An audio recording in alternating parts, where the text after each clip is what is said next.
Inset menu আমরা illustration সম্পর্কে পূর্ণাঙ্গ ক্লাস শিখেছি কিভাবে ইলাস্ট্রেশন গুলো দিয়ে কাজ করতে হয়। আজকে ক্লাসে আমরা আলোচনা করবো আমাদের এটার ফুটার টেক্সট সিম্বল যেগুলো এর মধ্যে দেখা যাচ্ছে যে লিঙ্কের মধ্যে বিশেষ আসলে কোনো কাজ নেই। যে কাজটি আছে সেটা হলো হাইপার লিঙ্ক। আমরা আমাদের কোনো কিছুকে যদি লিঙ্কের মাধ্যমে এখানে অ্যাড করতে চাই, যেমন আপনার কম্পিউটারের মধ্যে ফটো আছে, আপনি যখন টেবিলে কাজ করেছেন শিক্ষার্থীদের নামগুলো এন্ট্রি করছেন, এটা দিলেন আইডি নাম্বার, এটা দিলেন আইডি নাম্বার,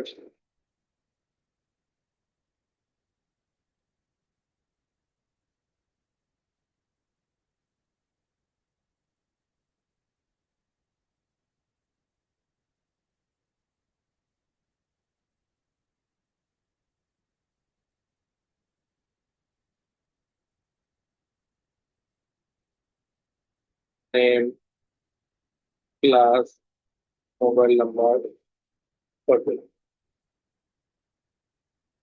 নাম অনুযায়ী আমরা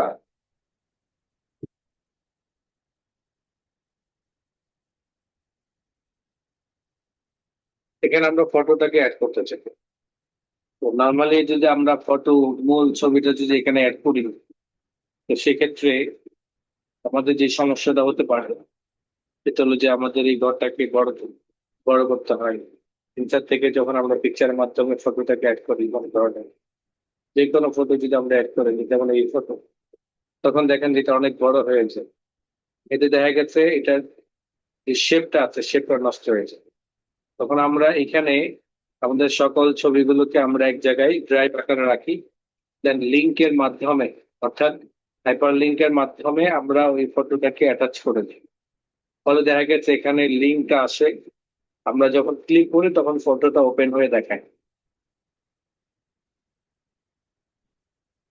যেমন ডেস্কটপ থেকে কোনো একটা ফটো নিলাম আমরা, অথবা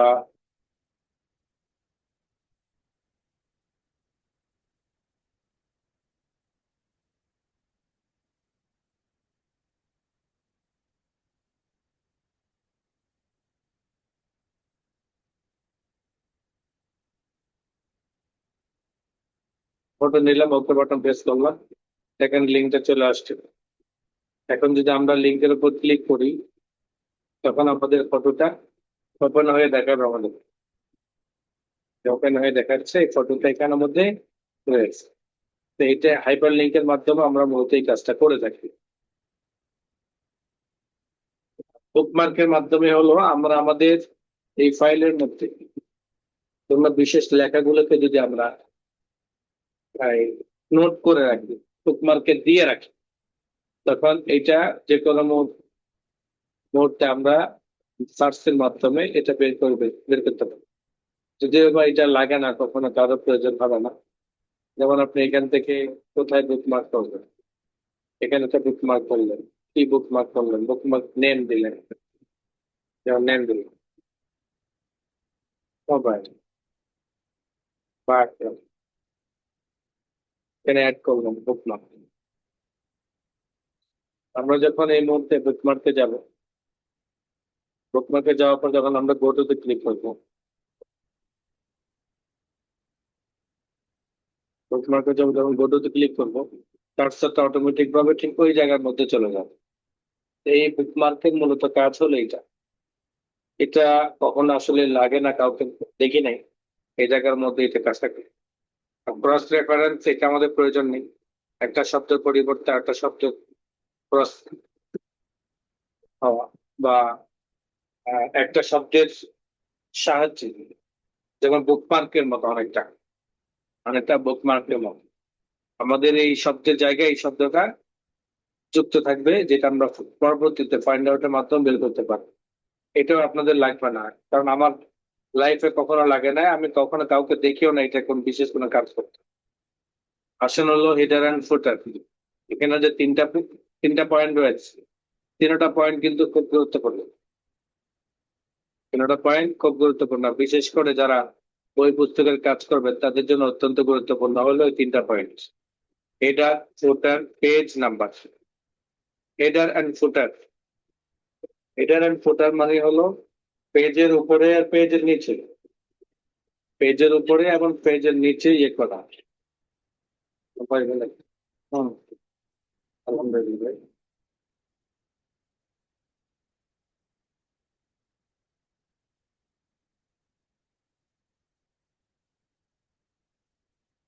তাই বিমান ছাড়া এক পর্যন্ত কিছুই করা যাচ্ছে না, কারণ ফ্লাইট আছে, ইদানিং ফ্লাইট গুলো ডিলে হচ্ছে স্যার।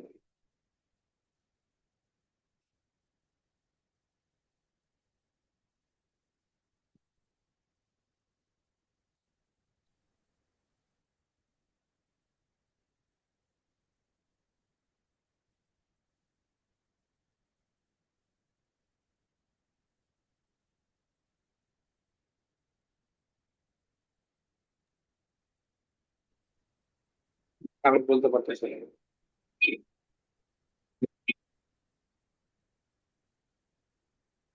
না, না।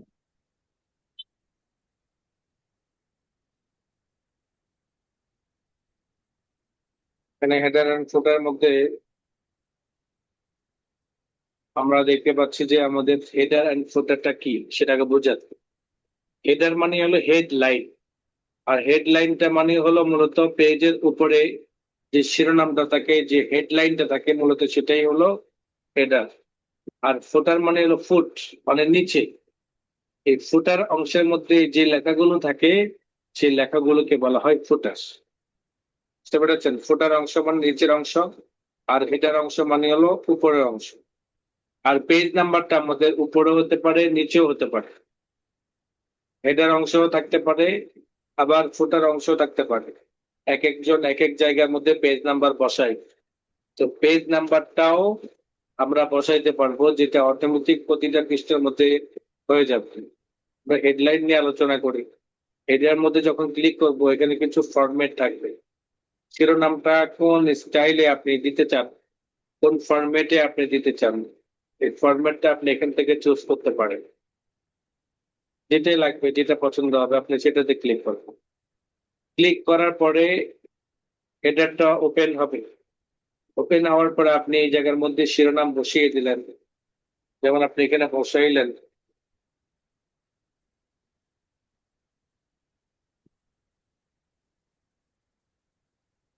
কমিউনিটি ক্লাব, লিখলেন শিরোনাম। হেডার অংশে দেখেন এই শিরোনাম লেখা আছে হেডার।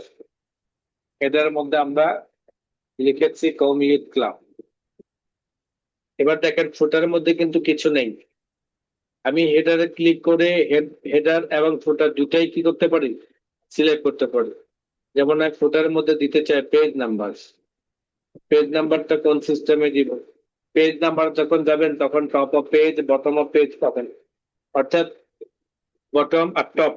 বটম মানে হলো ফুটার, ফুটার মানে নিচের অংশ, আর টপ মানে উপরে, অর্থাৎ হেডার অংশ। উপরে যদি পেজের উপরে দিতে চান তাহলে টপ, পেজের নিচে যদি দিতে চান তাহলে বটম। নিচের মধ্যে কোন স্টাইলে দিবেন এটাও একটা স্টাইলে দেওয়া যায়। কোন স্টাইলে আপনি নাম্বার দিবেন, স্টাইল চাচ্ছেন, তো স্টাইলের মধ্যে আপনি ক্লিক করেন। যখন ক্লিক করবেন তখন দেখবেন যে নিচের উপরে শিরোনাম হয়ে গেছে এক ধরনের, নিচের পেজ নাম্বার বসে গেছে আরেক স্টাইল। এবার যদি আপনি close header and footer click করেন তখন মাস্টার পেজ থেকে আপনার ম্যাটারের পেজ চলে আসবে। মাস্টার পেজ আর ম্যাটার পেজ কাকে বলে এটা বুঝেন। মাস্টার পেজের মধ্যে আপনি যা কিছু লিখবেন তা প্রতিটা পেজের মধ্যে অটোমেটিক ভাবে হয়ে যাবে। আর ম্যাটার পেজের মধ্যে যা কিছু লিখবেন তা প্রত্যেকটা পেজের মধ্যে যতটুকু লিখবেন ততটুকুই থাকবে। যেমন আমার এই পেজের মধ্যে এতটুকু লিখা আছে, তাই আমার এখানের মধ্যে এতটুকু শো করছে। সেকেন্ড পেজের মধ্যে আমার কিছু লেখা নাই, তাই সেকেন্ড পেজের মধ্যে আমার কোনো কিছু শো করছে না। বাট আমি মাস্টার পেজের মধ্যে লিখেছিলাম উপরের অংশে কমিউনিটি ক্লাব, এবং নিচের অংশের মধ্যে লিখেছিলাম পেজ নাম্বার। দেখেন আমার প্রথম পেজের মধ্যে যা কিছু আছে সেকেন্ড পেজের মধ্যেও কিন্তু আমার ঠিক তাই আছে। কেননা আমি মাস্টার পেজের মধ্যে এটি লিখেছি। যত ধরুন আমার প্রতিটা পেজের মধ্যে এখন অটোমেটিক ভাবে এই নাম্বারটা, এই নামটা শো করবে। দেখেন নিচের মধ্যে যখন দেবেন তখন দেখেন সেকেন্ড পেজ হওয়ার কারণে পেজ নাম্বার 2 আসছে। আপনি পেজ বাড়ান, কন্ট্রোল ইন্টার ধরে আমরা পেজ বাড়ানো শিখেছি। দেখেন আমরা 11টা পেজ বের করেছি, 12টা পেজ। কোন পেজের মধ্যে কিন্তু ম্যাটার লেখা নেই, ম্যাটার পেজের মধ্যে কোনো ধরনের ম্যাটার নাই। বাট মাস্টার পেজের লেখা থাকার কারণে প্রতিটা পেজের মধ্যে আমার অটোমেটিক ভাবে টাইটেল শো করছে, পেজ নাম্বার শো করছে। এটাই হলো আমাদের হেডার এন্ড ফুটারের খেলা। এবং শুধুমাত্র পেজ নাম্বার কিভাবে বসানো হয় সেটাও দেখেছেন। এক কথায় যদি কোনো পেজের মধ্যে শুধু হেডলাইন দিতে চান তাহলে আপনি হেডারের মধ্যে যাবেন, এখান থেকে ফরম্যাট চুজ করবেন, এরপর ফরম্যাটটা স্টাইল আপনার ওপেন হবে, মাস্টার পেজটা ওপেন হবে। মাস্টার পেজটা ওপেন হওয়ার পরে আপনি লিখে দিবেন আপনার হেডলাইনের মধ্যে কি দিবেন। এভাবে যদি আপনার ফোটার দরকার হয় তাহলে ফোটারে ক্লিক করবেন। আর যদি হেডার এবং ফোটার দুইটাই দরকার হয় তখন হেডার অথবা ফোটারে ক্লিক করলেই মাস্টার পেজটা ওপেন হবে। এরপরে গিয়ে আপনি যেই জায়গার মধ্যে যেই লেখাটা সেট করতে চাচ্ছেন ওই জায়গার মধ্যে ওই লেখাটা সেট করতে পারবেন। এখন প্রশ্ন হলো, আমি বুঝলাম যে মাস্টার পেজের মধ্যে যা কিছু লেখা হবে প্রতিটা পেজের মধ্যে অটোমেটিক তা হয়ে যাবে। আর ম্যাটার পেজের মধ্যে যা কিছু লেখা হবে তা প্রত্যেকটা পৃষ্ঠার মধ্যে যতটুকু লেখা হবে ততটুকুই থাকবে। মাস্টার পেজ আর এই ম্যাটার পেজের মধ্যে এই যে আমরা সুইপ করব কিভাবে, মানে আসা যাওয়া করব কিভাবে। এমনও তো হতে পারে আমার এটা কারেকশন দরকার হতে পারে, কিন্তু আমি তো ক্লিক করছি কারেকশন হচ্ছে না, কিন্তু আমি তো বর্তমানে ম্যাটার পেজ আছে, যার কারণে এটা ক্লিক করলেও শো করছে না। আর এই এই জায়গার মধ্যে যেতে হলে, অর্থাৎ মাস্টার পেজের মধ্যে যেতে হলে আমাদেরকে ডাবল ক্লিক করতে হবে। আমরা যখন ডাবল ক্লিক করব তখন মাস্টার পেজ ওপেন হবে। তখন কিন্তু ম্যাটার পেজে ক্লিক করলে লেখা কিন্তু কি হচ্ছে না, সিলেক্ট হচ্ছে না লেখা, কারণ বর্তমানে মাস্টার পেজটা ওপেন করা আছে। এটা সুইপ করা যায়, একবার ম্যাটার পেজে, একবার মাস্টার পেজ। মাস্টার পেজের মধ্যে আপনি যেভাবেই দিবেন, যে পৃষ্ঠা যেভাবে সাজাবেন ওইভাবে প্রতিটা পেজ হয়ে যাবে। যদি মনে করেন যে আপনি মিডলে একটা লোগো বসাবেন, মিডল একটা লোগো বসাবেন, কোনো সমস্যা না, আপনি মিডল একটা লোগো বসান। এখান থেকে আপনি পিকচার চুজ করে নেন, ইনসার্টে চলে যান, ইনসার্টে যাওয়ার পর আপনি এখান থেকে পিকচার চুজ করে নেন। এখানে আপনি চাইলে পিকচার দিতে পারেন।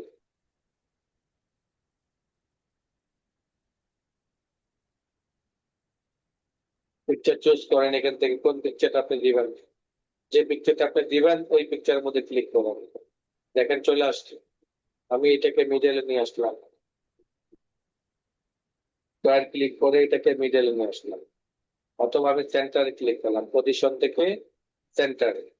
এরপর আমি এটাকে লোগোর মতো বানালাম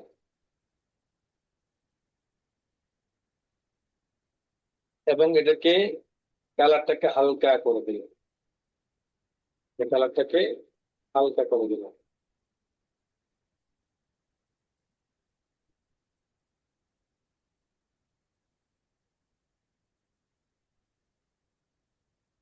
এখান থেকে শেপ আমরা উঠে দিলাম।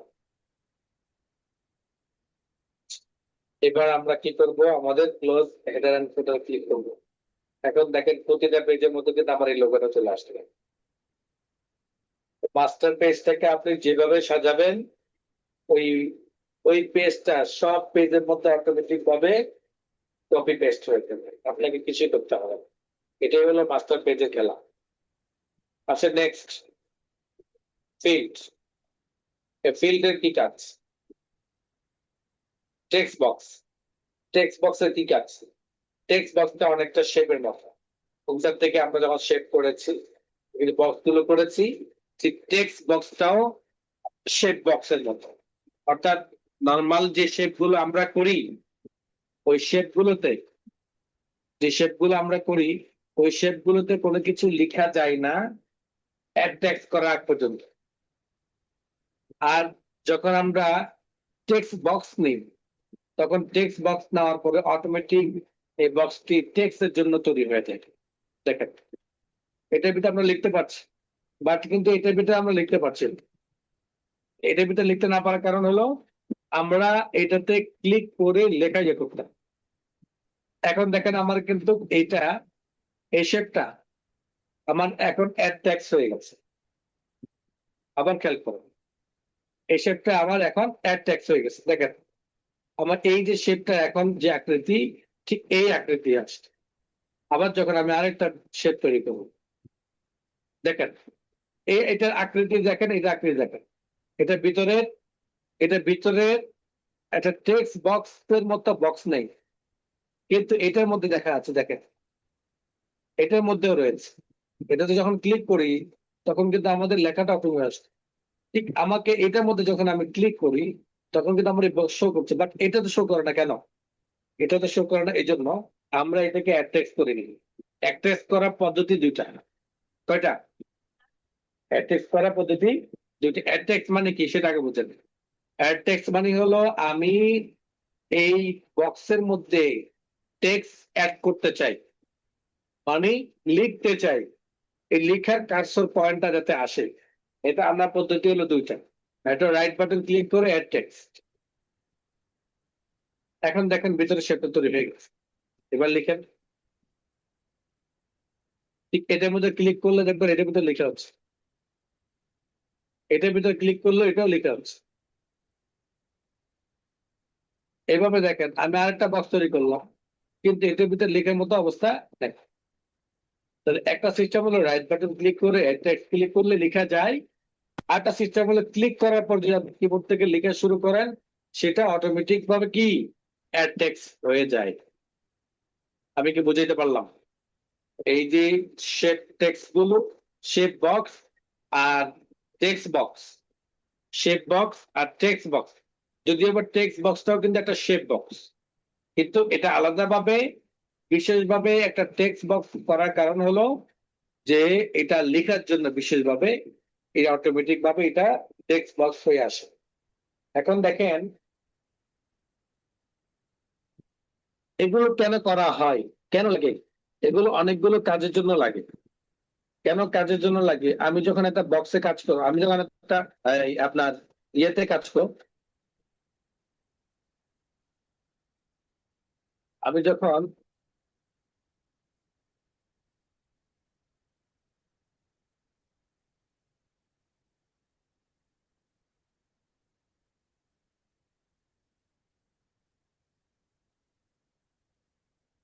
আমি যখন এরকম চারটা লেখা আমি লিখতে লিখতে পারতেছি না, চারটা লেখা, চারটা মানে হলো যেমন আপনাদের মাদ্রাসার ভর্তি পরীক্ষা, তো ভর্তি ভর্তি পরীক্ষার জন্য আপনি চাচ্ছেন যে সিট নাম্বার লাগাবেন।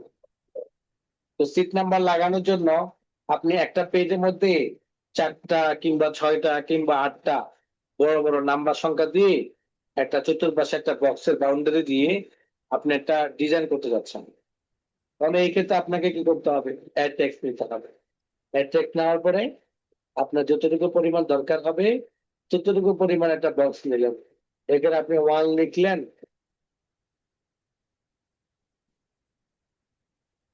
এরপরে ওয়ান লেখার পরে কি কি নিয়ে যদি আরো কিছু করতে চান তো চান সেটা করবেন। যেমন সেন্টার দিলাম লেখাটা, এবার বক্সের চারপাশে একটা ডিজাইন করতে চান, তো এখান থেকে আউটলাইন আছে, আউটলাইন ডিজাইন করো। আউটলাইন কিভাবে ডিজাইন করতে হয় কিন্তু এই সম্পর্কে কিন্তু আপনাদেরকে আমরা বলেছি, আপনাদেরকে বলেছি একটা, যেমন একটা ডিজাইন করলাম একটা বক্সের।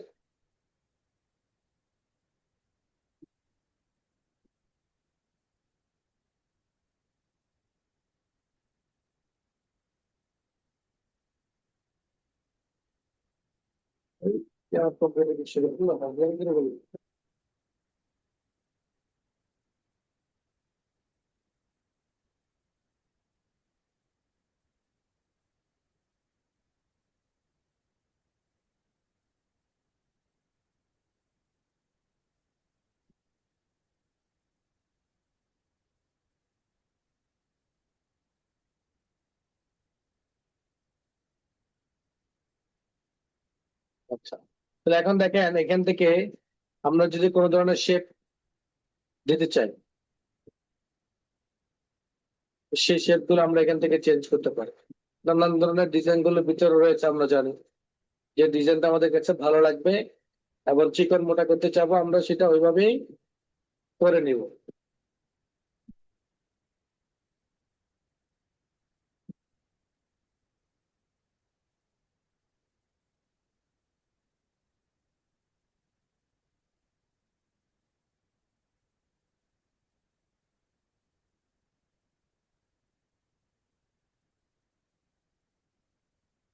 তো একটা বক্স আমরা তৈরি করলাম, এটাকে এত ছোট করতে, এবার আমরা এটাকে কপি পেস্ট করতে পারি। কন্ট্রোল ধরে যখন আমরা টান দিব, তখন অটোমেটিক ভাবে কপি পেস্ট হয়ে যাবে।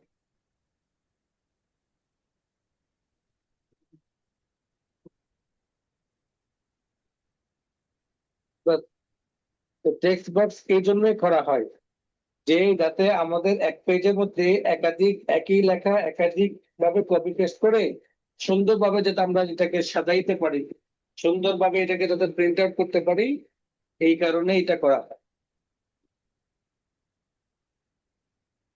এরপর আসেন হলো টেক্সট বক্সের পরে রয়েছে আমাদের কুইক পার্টস। কুইক পার্টস থেকে সাধারণত আমরা দুইটা কাজ করি। নাম্বার ওয়ান, আমাদের কিছু অটো টেক্সট থাকে, আমাদের কিছু কি থাকে, অটো টেক্সট থাকে।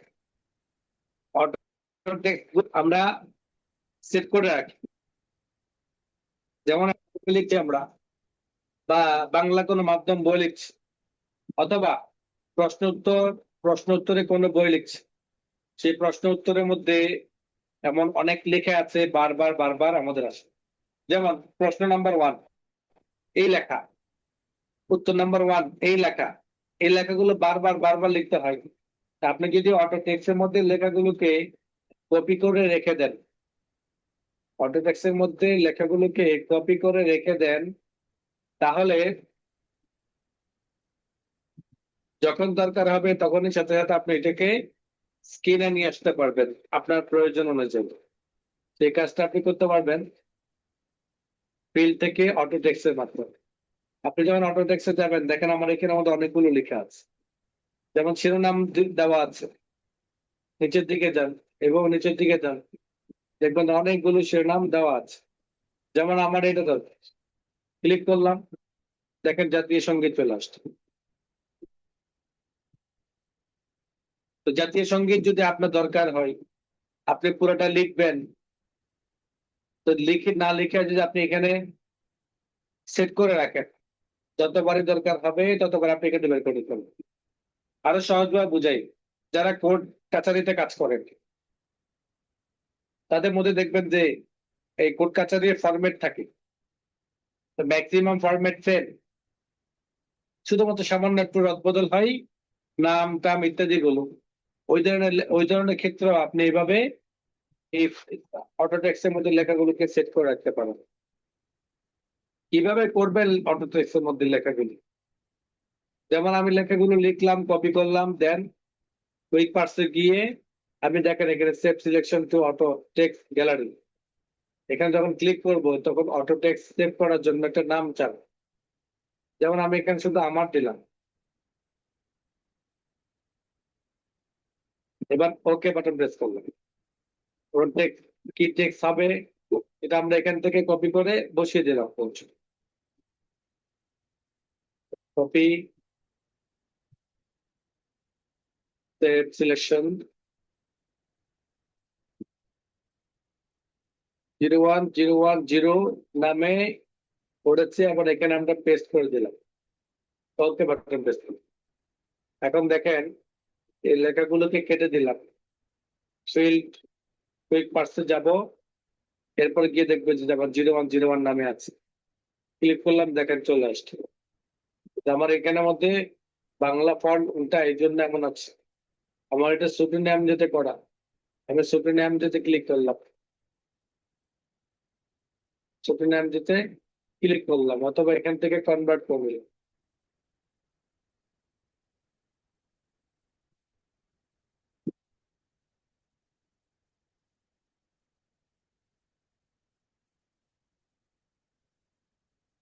এইভাবে আমরা এখানে অ্যাড করে নিতে পারবো আমাদের, হ্যাঁ, কপি করে ওখানে বসিয়ে দিব।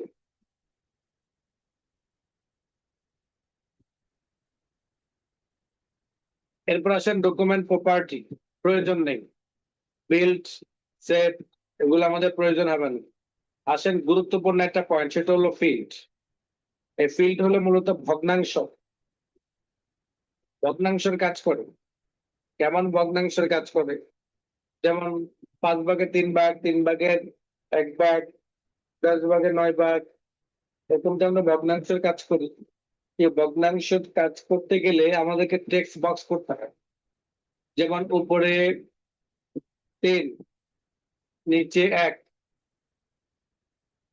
মাঝখানে একটা রেখা,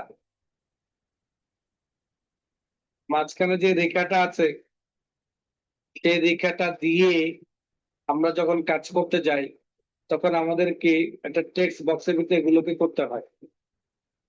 অথচ ওই কঠিন কাজটা খুব সহজে করা যায় ভগ্নাংশের কোডের মাধ্যমে। এই ভগ্নাংশের কোডের মাধ্যমে এটি করা সম্ভব। কিন্তু এই কাজটা যদি আমরা এখান থেকে করতে চাই তখন আমাদের করতে হয় হয়তো 2 লাইন নিতে হয়। দেখেন লাইন কিন্তু এখানে 2টা, উপরে একটা লাইন, নিচে একটা লাইন, মাঝখানে একটা রেখা দিলাম।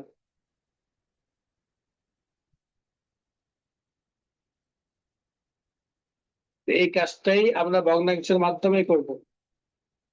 চার্টে যাব, কুইক পার্স থেকে ফিল্ড অপশনে যাব। খেয়াল করেন এটা একটু ভিতর থেকে আনতে হয় গভীর কোডের। এরপর আমাকে একটু মাউস দিয়ে স্ক্রল করে এই কিউ সিলেক্ট করতে হবে। এই কিউ, আমি যখন ইকিউ ক্লিক করবো তখন ফিল কোর্স আসবে। ফিল কোর্সের পরে আসবো অপশন, অপশন ক্লিক করলে একটি টপ আপ বক্স আসবে। এখান থেকে আমরা সিলেক্ট করবো এফ, এফ প্রিন্ট ভগ্নাংশ। এফ কোডটা আমরা এখানে নিয়ে আসতে হবে ইকিউর মধ্যে। এই কোডটা, এগুলো প্রত্যেকটা কিন্তু আলাদা আলাদা কোড। এই কোডটার মধ্যে ডাবল ক্লিক করলে চলে আসবে, অথবা অ্যাড টু ফিল্ড ক্লিক করলেও চলে আসবে। এই যে একটা সূত্র দেখতে পাচ্ছেন ফর্মুলা, এই ফর্মুলার ভিতরে একটা ব্র্যাকেট থাকে, সেই ব্র্যাকেটের ভিতরে আবার একটা কমা আছে। মূলত কমাটা হলো রেখা, কমাটা হলো কি রেখা। যেমন আমি দিলাম 5 ভাগের 3 ভাগ, কমার আগে উপরের অংশ, কমার পরে নিচের অংশ দিয়ে ওকে দিব, আবার ওকে দিব, তখন দেখবেন যে আমার এটা ভগ্নাংশের হিসাবটা বের হয়ে গেছে। আমি আবারও দেখাচ্ছি, খেয়াল করেন। সেকেন্ড টাইম প্রশ্ন চলবে না কিন্তু, মনোযোগী হবেন, আবার প্রশ্ন করবেন, এটা ঠিক না। মনোযোগী হওয়ার পরে যদি না বুঝেন তাহলে সেক্ষেত্রে প্রশ্ন করতেই হবে, এটাই স্বাভাবিক। ফিল্ডে যান, এই কিউতে ক্লিক করেন, ফিল্ড কোর্সে ক্লিক করেন, এরপর অপশন ক্লিক করুন। এখান থেকে অ্যাপটাকে ডাবল ক্লিক করে অথবা সিলেক্ট করে অ্যাড টু ফিল্ডে ক্লিক করুন। তখন এই কোডটা এখানে নিচে অ্যাড হয়ে যাবে। ভিতরে যে কমা আছে, এই কমার ভিতরে আপনার লেখাগুলো লিখতে হবে। কমার আগে লিখবেন হলো উপরের অংশ, কমার পরে লিখবেন হলো নিচের অংশ। ওকে বাটন প্রেস করবেন, আবার ওকে বাটন প্রেস করবেন, তখন এইভাবে আপনার ভগ্নাংশের হিসাবটা তুলে ধরতে পারবেন। আসলে ওয়ার্ড আর্ট, ওয়ার্ড আর্ট মূলত আমরা ইতিমধ্যে শিখে ফেলেছি। এখানে আপনি যে টেক্সট ইফেক্টটা শিখেছেন, সেই টেক্সট ইফেক্টটাই মূলত হলো আপনার word art. Word art click করবেন, কোন ওয়ার্ড আর্টটা দরকার, ক্লিক করার পর আপনি এখানে দেখবেন, দেখেন দুটোই সেম সেম না, সেম কিনা বলেন, দুটোই সেম কিনা? जी सर सेम। সেম। जी सर। जी सर। কিন্তু দুইটার মধ্যে একটু পার্থক্য আছে। একটা বক্সের ভিতরে, একটা বক্সের বাইরে নরমাল লেখার সাথে। একটা বক্সের ভিতরে, একটা বক্সে বাহিরে নর্মাল লেখা বাহিরে। এতটুকুই পার্থক্য, বাকি দুটা কিন্তু সেম। এই দুটাই হলো আমার ওয়ার্ড আর্ট বলেন বা টেক্সট ইফেক্ট বলেন, সেম কথা। এরপর আসেন ড্রপ ক্যাপ। এই ড্রপ ক্যাপটা হলো মূলত লেখা থেকে ডান থেকে বামে, বাম থেকে ডানে ওইভাবে সেট করো। যেমন আমার এখানের মধ্যে কোন একটা লেখা রেখে আমি নিলাম, এই লেখাটা নিলাম, লেখাটা বর্তমানে কোন দিক থেকে কোন দিকে আছে বলেন? ডান কোন দিক দিক? থেকে বামে আছে। ডানে থেকে বামে। বাম থেকে ডান দিকে, বাম থেকে ডানে।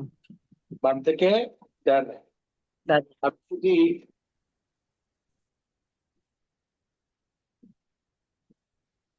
সরি, এই ড্রপ ক্যাপের কাজ হলো, আমরা পত্র পত্রিকায় দেখেছি, আমাদের পত্র পত্রিকার মধ্যে আমরা এখন হয়তো কম দেখা যায়, যারা মোটামুটি 2000 বা 2000 আগে যারা পত্রিকা দেখেছেন, তারা দেখেছেন যে প্রথম একটি বর্ণ, শিরোনামের প্রথম একটি বর্ণ অনেক বড় থাকে। এটা একটা স্টাইল, এটা একটা কি ম্যাটারের স্টাইল, স্টাইল। বড় করে তুলে ধরা। তো ওই যে স্টাইলটা রয়েছে, এই স্টাইলটাকে আপনি এখান থেকে করতে পারবেন এইভাবে, যে বর্ণটাকে আপনি বড় করতে চান সেই বর্ণটাকে সিলেক্ট করার পরে আপনাকে চলে যেতে হবে ড্রপ ক্যাপ। ড্রপ ক্যাপে যখন যাবেন সেখানের মধ্যে তিনটা শিরোনাম পাবেন, না মানে কোন ধরনের ড্রপ নেই, ড্রপ ইট, আপনি ড্রপ ইটটা সেট হবে। ইন মার্জিন ড্রপ ইটটা সেট হবে, বাট আমার যে বাউন্ডারিটা আছে, মার্জিনটা আছে, মার্জিনের বাহিরে। আর ড্রপ ইট মানে হলো মার্জিনের ভিতরে। আমি ড্রপ ইট ক্লিক করলাম, কয় লাইন পরিমাণ বড় আছে বলেন দেখি? এই একটা সরিয়া কয় লাইন তিন পরিমাণ লাইন। বড় আছে? 3 লাইন পরিমাণ বড়। 3 লাইন 3 পরিমাণ। লাইন পরিমাণ বড়। 3 লাইন। তো 3 লাইনটা মনে হচ্ছে আমাদের কাছে অনেক বড় হয়ে গেছে, তাই না? এই ক্ষেত্রে জি আমরা স্যার। এটাকে কমাইতে পারি কিভাবে? ড্রপ ক্যাপ অপশন, সেখান থেকে ড্রপ ক্যাপের মধ্যে 3 লাইন রয়েছে, তো আপনি এখানে 2 লাইন করে দেন। ওকে দেন, দেখেন 2 লাইন পরিমাণ বড় হয়েছে। ওকে, যদি উঠাই দিতে চান তাহলে নাম ক্লিক করেন। এরপর আসেন হলো সিগনেচার, প্রয়োজন নেই। ডেট এন্ড টাইম প্রয়োজন নেই। আজকে কয় তারিখ, এখন কয়টা বাজে, এটা যদি বের করতে চান তাহলে আপনি এখান থেকে বের করতে পারেন, চলে আসতে। এখন কয়টা বাজে, কত তারিখ, ইত্যাদি ফরম্যাট এই ডেট এন্ড টাইম মধ্যে থাকবে। আপনি জাস্ট এখান থেকে কি করবেন, সিলেক্ট, তখন এটা শো করবে 28 তারিখ 3 মাস 2026, 10টা 1। এটাও লাগবে না, আমার লাগে না, আপনাদের লাগবে বলে তো মনে হয় না, কাউকে লাগবে দেখতে হবে। কারণ আমার যদি তারিখ দরকার হয় বা আমার যদি টাইম দরকার হয়, আমি নিজে নিজে নিজে এখান থেকে দেখে দিতে পারি। তাহলে আমার এটা এই ফরম্যাট থেকে ভিতরে ঢুকে আনা দরকার। আসেন অবজেক্ট। অবজেক্টে কি কাজ? অবজেক্ট থেকে আমরা দুইটা কাজ করতে পারি। কয়টা কাজ? দুইটা কাজ করতে পারি, বলেন যে কয়টা কাজ করতে পারি? 2টা কাজ। এক নাম্বার হলো অন্য একটা ফাইলের লেখাগুলোকে অটোমেটিক ভাবে কপি পেস্ট করে নিতে পারি। এই ফাইলে অটোমেটিক ভাবে কি করতে পারি? Copy paste. নেক্সট। দেখেন, text from file, copy paste. Text from file, অন্য একটা ফাইল থেকে আমরা লেখাগুলোকে কপি পেস্ট করে নিয়ে আসতে পারবো অটোমেটিক ভাবে এই ফাইল। আর যেমন অন্য একটা ফাইলের লেখাগুলোকে যদি আপনি এখানে কপি করে আনতে চান, তাহলে আপনার ফর্মুলা অনুযায়ী আপনি কিভাবে আনবেন? প্রথম ওই ফাইলটা ওপেন করবেন, তাই না? তারপর ওপেনে যাবেন, জি। ওপেনে যাওয়ার পর ফাইলটা ওপেন করার পরে এরপরে ফাইলের লেখাগুলোকে সিলেক্ট করবেন, সিলেক্ট করার পরে কপি করবেন, কপি করার পর যে ফাইলে নিয়ে যাবেন সেই ফাইলটা ওপেন করবেন, ওপেন করার পরে কি আপনি পেস্টে ক্লিক করবেন। তো অনেকগুলো স্টেপ কি করা লাগতেছে, ব্যবহার করা লাগতেছে। কিন্তু আপনি যদি টেক্সট ফ্রম ফাইলের মধ্যে আসেন, আপনি যদি টেক্সট ফ্রম ফাইলের মধ্যে আসেন, তখন যে ফাইলের লেখাগুলোকে আপনি আনতে চান ওই ফাইলটা সিলেক্ট করার পরে আপনি জাস্ট ইনসার্টে ক্লিক করবেন। আমার কোনো ফাইল আছে কিনা সেটা আগে দেখি।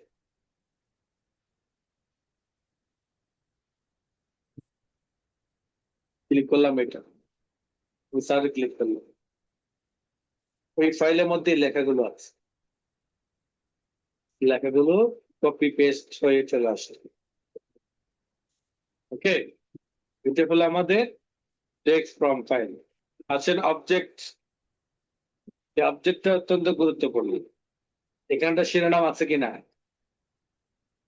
এই শিরোনামটাকে এইভাবে না দিয়ে একটা গ্রাফিক্স এর ডিজাইনের মধ্যে বসাতে চান। কিসের মধ্যে, গ্রাফিক্স এর ডিজাইনের মধ্যে। গ্রাফিক্স এর ডিজাইন এটা বসাইতে হয় হলো অবজেক্টের মাধ্যমে, তাহলে আর নড়চড় করেন। অবজেক্টে যাব, নিচে যাব মাইক্রোসফট ওয়ার্ড, মাইক্রোসফট ওয়ার্ড ডকুমেন্টে গিয়ে ওকে বাটন প্রেস, সাথে সাথে আমাদের নতুন আরেকটা ফাইল ওপেন।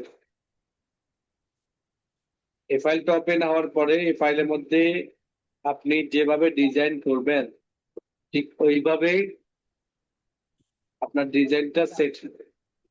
যেমন আমি একটা শেপ নর্মাল একটা কাজ করি, এখান থেকে মূলত ডিজাইন গুলো আমরা গ্রাফিক্স থেকে করে নিয়ে আসি, ফুল টুল ইত্যাদি গুলো দিয়ে। তো কিভাবে করে জাস্ট একটা ফরম্যাট আপনাদের জন্য।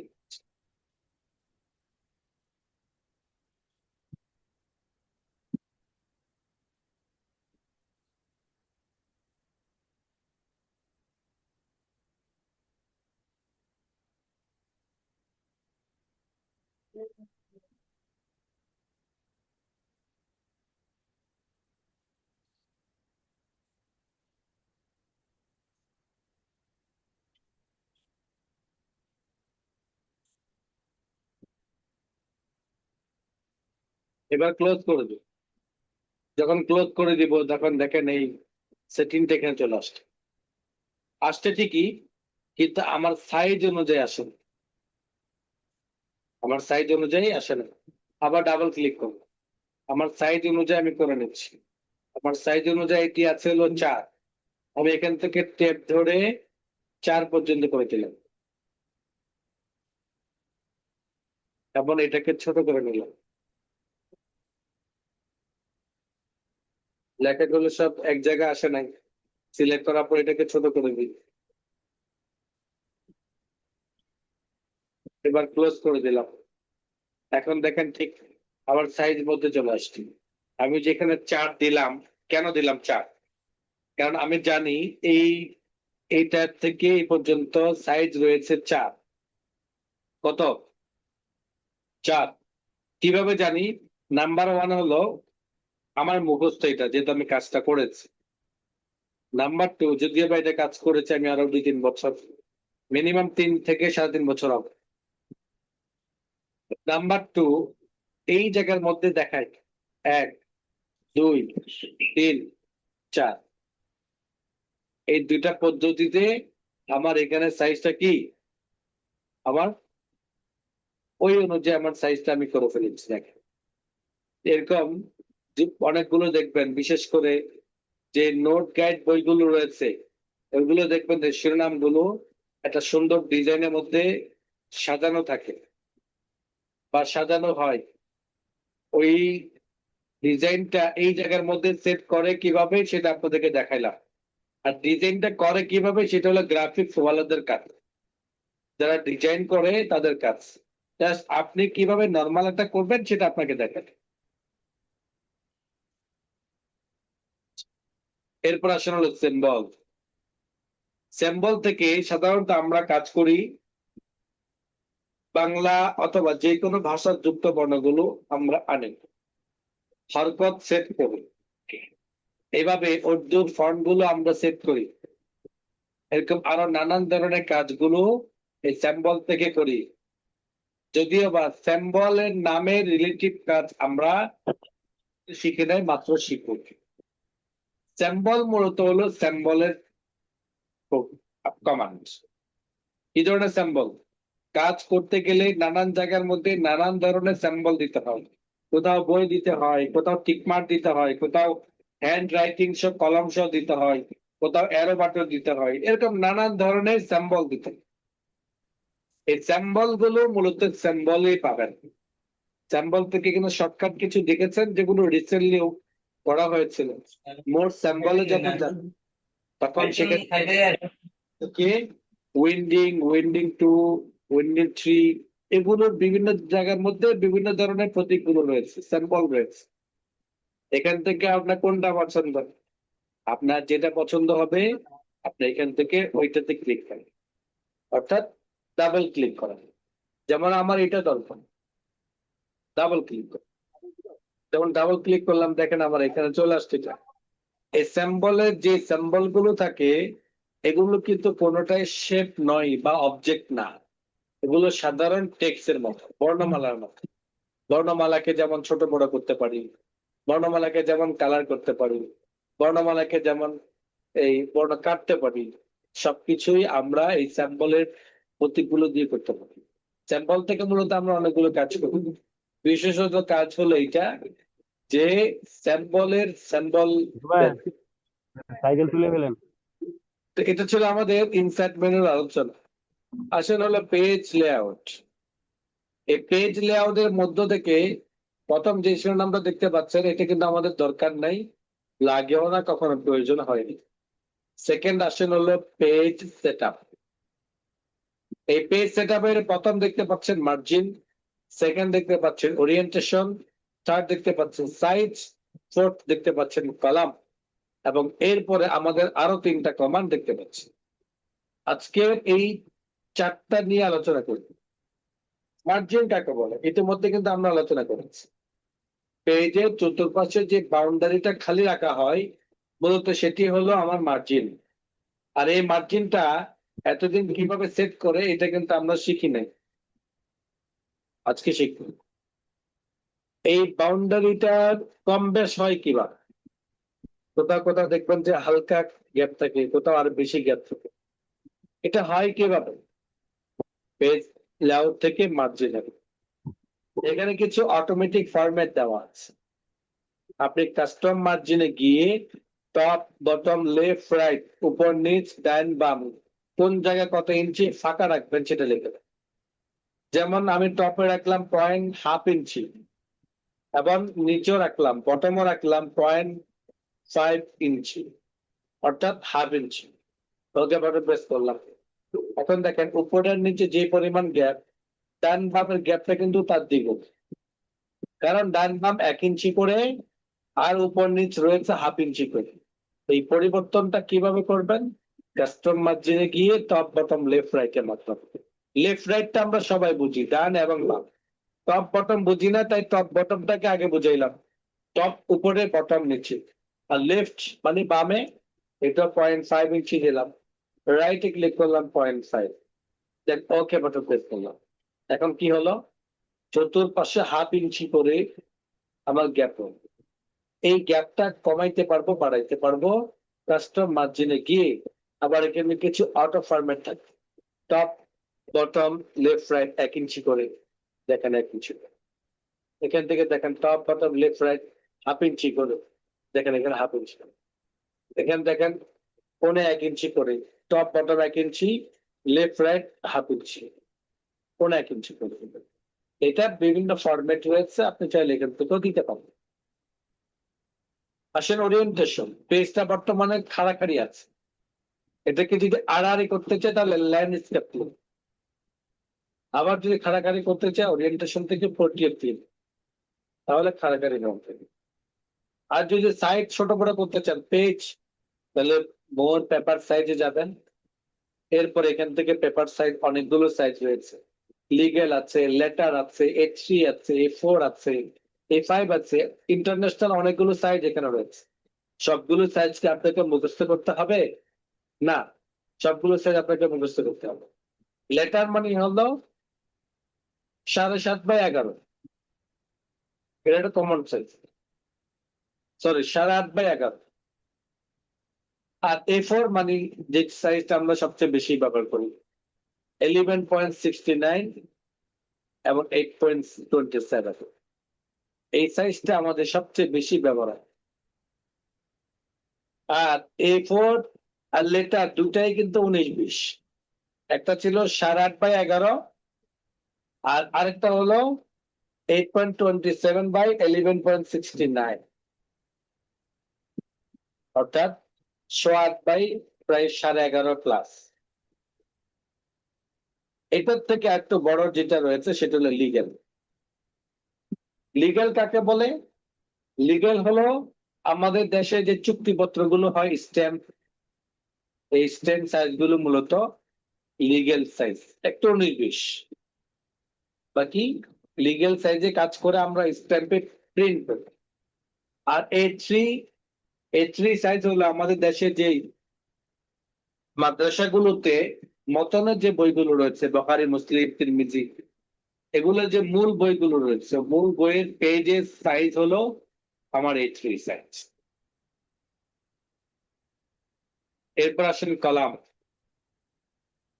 এই কলাম হলো এই পেজটাকে দুটা ভাগ করে, তিনটা ভাগ করে, পেজ একটা পেপার পত্রিকার মতো। পেপার যেমন একটা পৃষ্ঠা থাকে, এটার মধ্যে অনেকগুলো থাকে, কলম 1, কলম 2, কলম 3। এভাবে আপনি আপনার লেখাগুলোকেও এরকম কলাম ভিত্তিক করতে পারেন। যেমন আমি এখান থেকে কিছু লেখা নিই, কপি করলাম, এখানে আমরা পেস্ট করলাম। কেন করলাম? জাস্ট বোঝানোর সুবিধা। দেখেন, আমার এটা বর্তমানে 1 কলাম রয়েছে, যদি আমি এটাকে 2 কলাম করি, 2 কলাম, তখন দেখেন এটা সৌন্দর্য আরেক ধরনের। যদি আমি এটাকে 3 কলাম করি, তখন এটা সৌন্দর্য কিন্তু আরেক ধরনের। তো এই 1 কলাম, 2 কলাম, 3 কলাম, 4 কলাম, একাধিক কলাম, এটা একাধিক কাজের জন্য আমাদের প্রয়োজন হয়। যেমন আপনি যদি লুগাতের কাজ করেন, তাহলে অবশ্যই আপনাকে 3 কলাম দিতে হবে। আপনি যদি ম্যাগাজিনের কাজ করেন, তাহলে অবশ্যই আপনাকে 2 কলাম দিতে হবে। আর আপনি যদি নরমালি বই পুস্তকের কাজ করেন, যে আমাদের পাঠ্য বইগুলো, সেক্ষেত্রে আপনাকে 1 কলাম ভিত্তিক কাজ করতে। এক একটা কাজের জন্য এক এক ধরনের, কিভাবে কলামটাকে কলামে বাড়াবেন সেই ফর্মুলাটা আপনাদেরকে বলতে শিখব। কলামের মাধ্যমে আমাদের একটা পেজের লেখাগুলোকে একাধিক লাইনে বিভক্ত করে কাজগুলোকে সুন্দরভাবে সাজানো যায়, গোছানো যায়। এই ছিল আমাদের আজকের ক্লাসের বিষয়গুলো। আগামী ক্লাসে আমরা পেজ লেআউট ফরম্যাট শেষ করব এবং মাইক্রোসফট ওয়ার্ড প্রোগ্রাম ফুললি শেষ করব। আগামী ক্লাস আমাদের আগামীকাল ইনশাআল্লাহ রাত 9টায়। সবাই চেষ্টা করবেন 9টার ভিতরে উপস্থিত হয়ে যাওয়ার জন্য, যেহেতু সকলের মাদ্রাসাগুলো তো খোলা, সকাল থেকে ভর্তি কার্যক্রম চলে, তাই চেষ্টা করি সবাই 9টার ভিতরে উপস্থিত হয়ে দ্রুত ক্লাস শেষ করতে পারবো। আমরা পরবর্তী ক্লাস মঙ্গলবার, অর্থাৎ আগামীকাল ক্লাস হওয়ার পরে পরবর্তী ক্লাস মঙ্গলবারে আমরা মাইক্রোসফট এক্সেল প্রোগ্রাম দেবো ইনশাআল্লাহ। আজকে ক্লাস এ পর্যন্ত, কারো প্রশ্ন যদি থাকে করতে পারো।